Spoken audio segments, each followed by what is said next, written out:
बिस्मिल्लाहिर्रहमानिर्रहीम। मैं हूं मोहम्मद बिलाल इफ्तिखार खान और आप देख रहे हैं स्ट्रेटेजिक एनालिसिस ग्रुप। दोस्तों, आज हम एक निहायत अहम टॉपिक पे बात करेंगे जो कि है पावर, नॉलेज और लैंग्वेज की जो रिलेशनशिप है और किस तरीके से ये तीनों मिलकर एक गवर्नेंस का निज़ाम जो है उसे तश्कील देते हैं।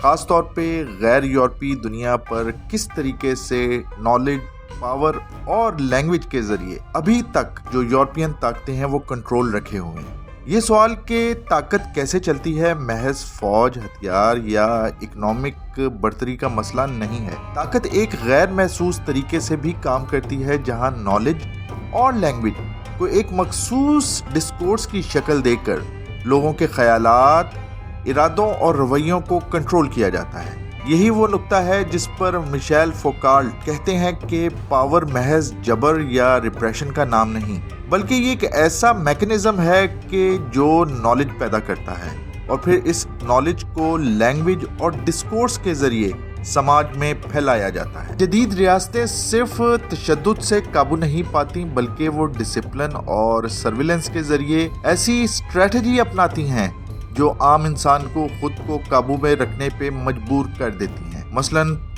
जेल एक ऐसी जगह नहीं जो सिर्फ सजा देने के लिए बनाई गई हो, बल्कि ये एक पूरा निज़ाम तश्कील देती है जहां पावर नज़र ना आने वाले मगर मौसर ज़राए से अमल करती है। स्कूल, हस्पताल, अदालतें और यहाँ तक के दफातर भी वही असूल अपनाते हैं। लोगों को काबू में करने के लिए नॉलेज और डिसिप्लिन को यकजा करके एक ख़ास निज़ाम कायम किया जाता है। फोकाल्ट अपनी किताब आर्कियोलॉजी ऑफ नॉलेज में हमें बताते हैं कि जो कुछ हम ट्रुथ और रियलिटी समझते हैं वो दरअसल पावर के बनाए गए मखसूस डिस्कोर्स का हिस्सा होता है। यही तरीका कॉलोनियल पावर्स ने अपनाया। उन्होंने हमारी तारीख, रवायात और सकावत को प्रिमिटिव करार दिया और अपना बनाया हुआ वेस्टर्न नॉलेज हम पर थोप दिया। इस तरह ताकत ने हमें उसी नॉलेज के दायरे में जकड़ लिया जो दरअसल उनके अपने मकासद के लिए डिज़ाइन किया गया था। फोकाल्ट के तस्वुरात को मज़ीद वुसअत देते हुए नॉर्मन फेयरक्लो अपनी किताब लैंग्वेज एंड पावर में कहते हैं, लैंग्वेज महज अल्फाज और जुमलों के मजमूए का नाम नहीं, बल्कि ये एक ऐसा आला है जो समाजी यानी कि सोशल पावर और आइडियोलॉजी को तश्कील देता है। ज़बान के ज़रिए ही ताकतवर तबकात अपनी डोमिनेंस को बरकरार रखते हैं।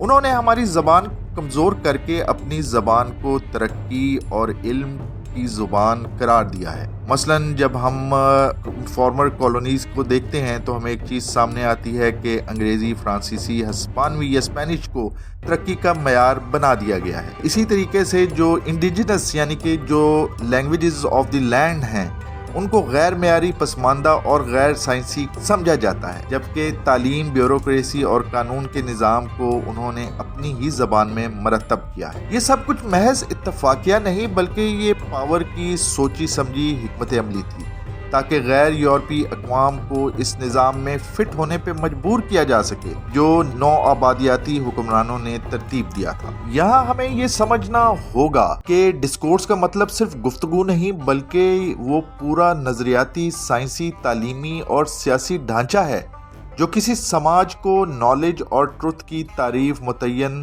करने में मदद देता है। डिसिप्लिनरी इंस्टीट्यूशंस, स्कूल, अदालतें, हस्पताल, मीडिया वगैरह, ये सब ताकत के वो मराकज़ बनाए गए जो मखसूस वेस्टर्न डिस्कोर्स को आम करने के लिए इस्तेमाल हुए।